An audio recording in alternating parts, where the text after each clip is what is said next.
friends, Marty, we're here for Marty's Garden on YouTube yet again with another exciting video. Yeah, we've got stuff going on behind here. Now, if you haven't seen the last video where I released the 10,000 plus worms into this whole system, you need to check that out so you can stay updated on the story. We're building another whole windrow over this side. Now, this is just all mushroom compost. It's very aged mushroom compost, and it's really great stuff, right? And we've been releasing worms into it.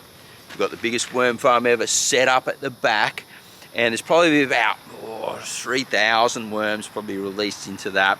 And as we're coming into a really good climate at the moment, well, we get a lot of rainfall and good temperature fluctuation. Well, not too much temperature fluctuation.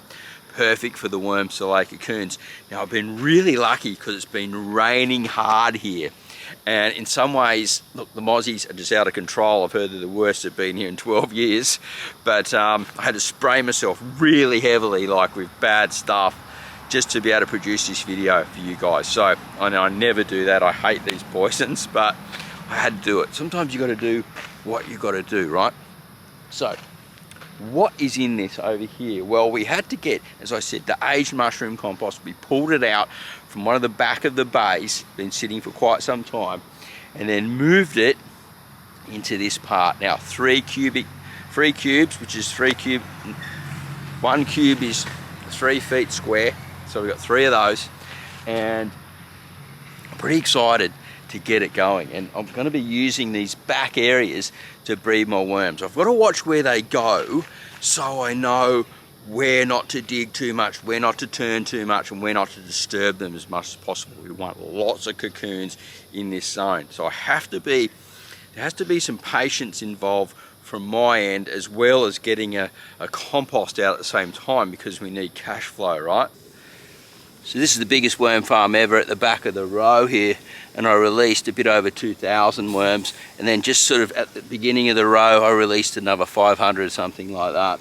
So they will move underneath this farm back out and into the row slowly, especially once they start laying lots of cocoons.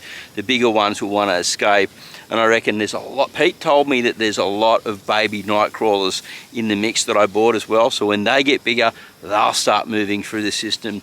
They love these deep carbon beds, so I believe that I'll build a very big night crawler amount, is that the right word for it? I'm not really sure, but a big population of night crawlers and a mixture of all different worms, because the reds will hang more near the surface with the blues. The night crawlers will be going up and down and doing their whole thing and really turning this material over just fantastically.